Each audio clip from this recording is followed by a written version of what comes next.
people rather than centralized authorities. So how do we bring these benefits to people while guiding them towards safe interactions if the power is truly in their control with these systems? Would someone like to take a crack at that? Well, I can certainly say that typically when people have a responsibility, they ultimately have a very high chance to deliver. So maybe that's probably the quickest way to answer. I think it's a great point that the blockchain platform in general is providing a lot more individual control of and individual responsibility for our data and our assets and our documents. And I guess what I want to point out is a direction that I hope we don't go in is similar to what we've seen with the internet, where we are left with 3 or 4 very large platforms that control a lot of access to and a lot of what we can do on the internet. I would love for it to remain free and open and for people to remain in control of their individual transactions. I think one important thing that we can advocate for in doing that are systems that reduce the overall size and kind of computational burden of hosting the entire blockchain. So there are proposals for kind of light chains or Mimblewimble that kind of pares down the blockchain to the essence of what you actually need, all the UTXOs that you need. I think those are going to be very important to enable people to continue running full nodes themselves and to continue having that kind of control. Right. That's interesting. I was struck by Brian's mention of a spectrum of human and algorithmic governance and kind of this tiptoe between those two sides wherever it's appropriate and sort of hybrid systems in that regard. So what new authorities, and that could actually be human or kind of even imposed machine authorities, do you think will emerge in this space? And which ones will be taken out, and what are kind of the security implications of the removal of some of those points of authority and control?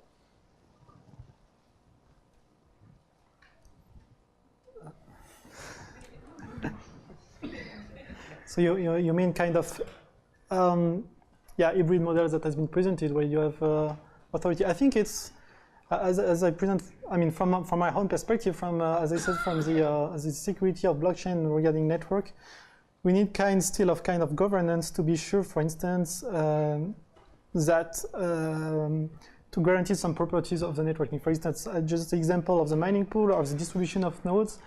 To avoid that due to an incident in security or not, to avoid that the blockchain can be disrupted, to have kinds of safeguards. And I think for this you need a kind of governance. I think we should not have something all authorities that control everything, but at least that will guarantee a certain level of quality for the blockchain from my perspective. And again, if you guarantee that, I think it also increases the trust that people will have in the blockchain technology and can, of course, create a kind of, it can be seen as very good. So.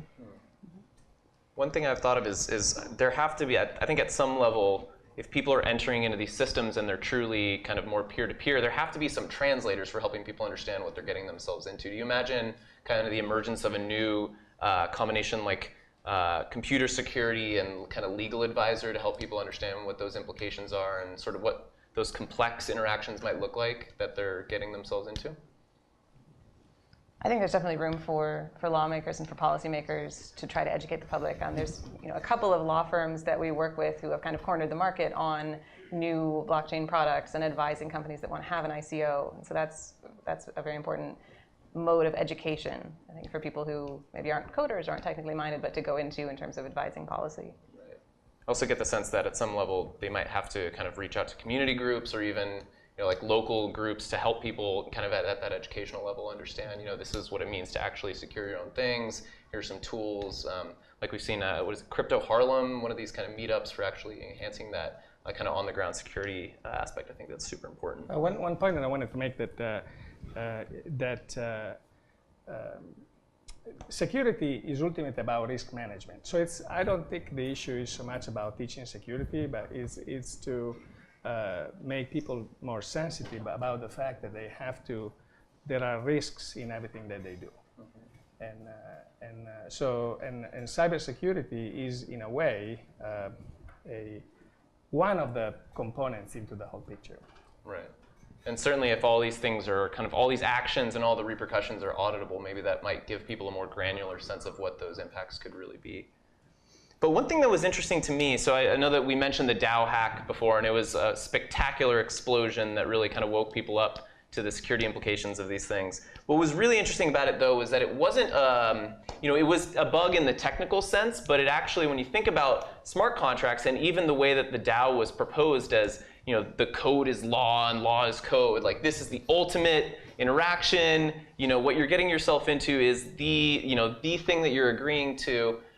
So someone actually read the fine print, basically, on a contract and actually manipulated that. So what does that say about, at some level, it's not just technical security, right? It's like, at some level, there's kind of another layer of agreement or like application level security. What are the things that, beyond just setting up the protocol correctly, we need to make sure are done correct, like actually right, to ensure that these sort of unintended consequences don't happen?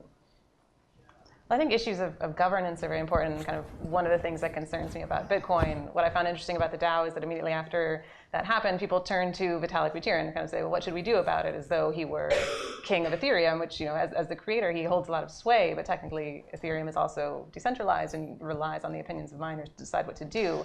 So I think setting up that governance structure ahead of time is very important in making sure that decisions are being made in a transparent manner so that if a hard fork needs to happen, everyone involved, not just the largest mining pools, understands why and perhaps has a say in that fork happening. Right. So, and what we're finding is that this is a massive world. As we got a sense a little bit from Gilles, this is a huge new kind of chapter in computing, and especially how we all kind of cooperate to allow new kinds of computing to happen. So I want to know what big kind of hard computing challenges are still left to figure out in the parallel sort of distributed computing sense, and what kinds of security things are we going to have to get right to make kind of this bigger vision possible? So here the security are really with respect to what happened off-chain. So when you are using the Ethereum blockchain, you have some specific algorithms and things that make your transaction secure. For everything that is about distributed computing, you have to do this off-chain. So you have to go from the Ethereum blockchain, off-chain, and back and forward, etc., etc. So here we need whole new mechanisms to make this secure, to have new consensus algorithm for what's going off-chain, etc. And the biggest challenge is with performance, because at the moment the Ethereum blockchain is not, it's not usable as a middleware for doing distributed computing. You can do that for transferring money, for executing smart contract, but the performance are not on par with what is expected as a middleware for doing distributed computing. So here there's really a lot of things to do. Any other hard challenges we need to be aware of? Well, I'm interested in solutions that are being developed now for the time, which is about, as I've heard, 35 to 40 years in the future, when quantum computing brings us the ability to actually attack wallets and attack the cryptography underlying cryptocurrencies. So I think that's a challenge that at least we have caught ahead of time. 35 years can be an entire career, but it's interesting to see how the security is being updated for that eventuality. My understanding is Dan Benet at Stanford is doing some really awesome work around kind of secure cryptography in the face of quantum, and hopefully there's an easy transition on the kind of protocol level toward those kinds of algorithms I mentioned, right?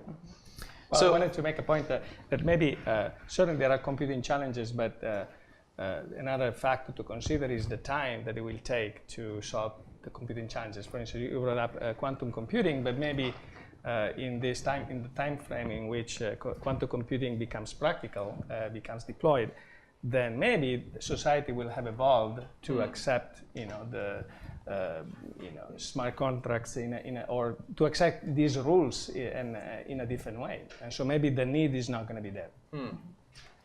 We can hope. That's some long-term future forecasting. And just in general, so I mean, I know that we're really focused on security and what can go wrong, but if this all does go right, what does this really mean for a future of kind of secure computation that you can depend on?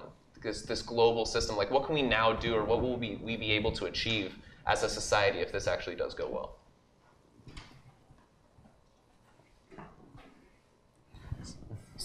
So yeah, just maybe to take the question. So you mean that if we can guarantee everything secure for the blockchain, so then I think it's again the answer was a bit already of the difference that you will enable more trust And if you enable more trust, that's for sure that you will also speed up the adoption of blockchain technology in general.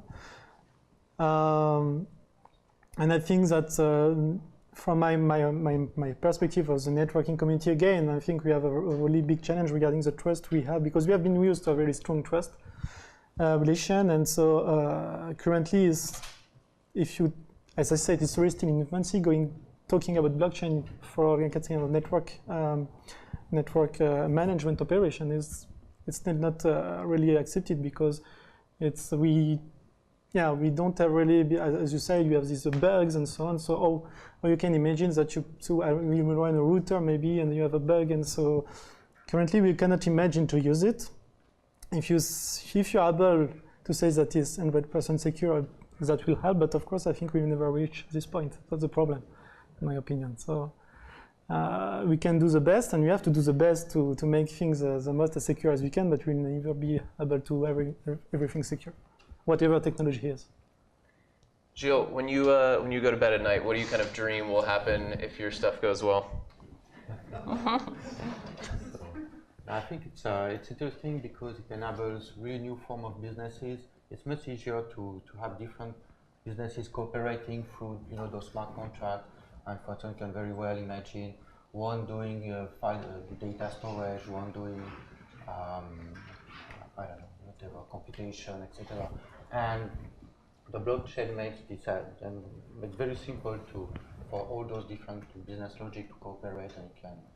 So I think it's going to change a lot the way we are building distributed systems, the way we are creating startups, and the way we develop the business. This is for sure for me.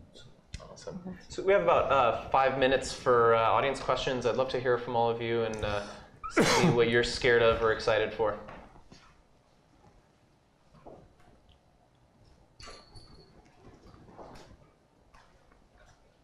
Thank you. Yes, I'd like to bring up the issue of ownership of data. Ownership historically has meant control. I control my shirt. I can put it on, take it off. There are rules about not taking it off in public, but those are separate. But technically, I own the shirt. Data, on the other hand, is a lot trickier to stuff into a container. For example, every phone in this room is spewing out data. Your providers know where you are to a fairly close limit. That is data. Do you own that data when you cannot control that data? For example, if the government wants to know where you are, they don't even have to get a warrant. There's, quote, no expectation of privacy.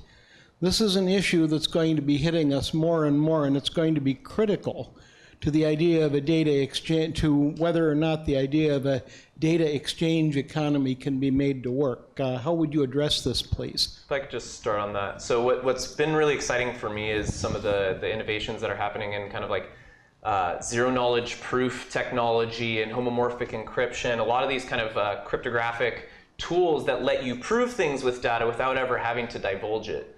My sense is if we actually create secure lockers at the personal level, and end-to-end encryption that would allow you to send something over later to either be used and opened up directly to a person, which is just general cryptography, or kind of done with this layer of usefulness for a temporary period of time, or usefulness only under certain circumstances, or limiting that data flow. I think that could be a really powerful tool. I know that the defense groups within the United States have actually issued proposals for being able to audit terrorist activity without even revealing normal personal data, and that all could be auditable. So there's, I think, a lot of exciting work that's happening with that.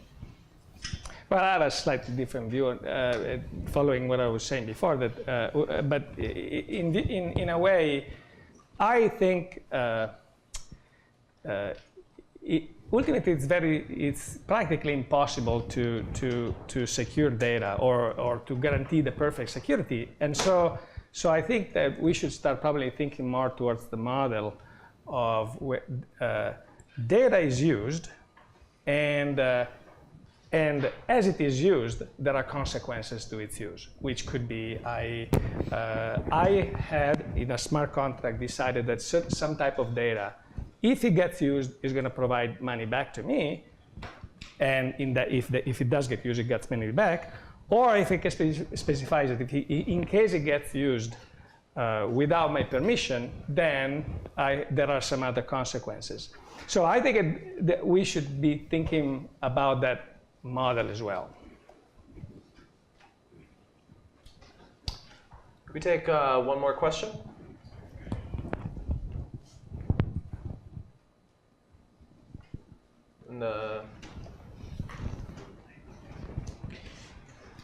So I'm listening to these security issues. I'm wondering if we are looking at this from a very developed country perspective.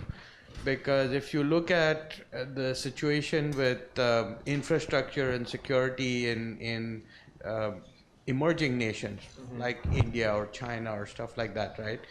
Very often simple things like ATMs don't work. And the security of a lot of things that we take for granted are highly questionable.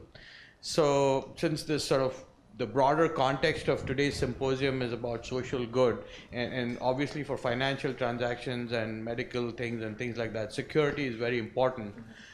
Could any of you comment on, is there a huge gap between emerging versus developed nations, and would technologies like this one increase that gap?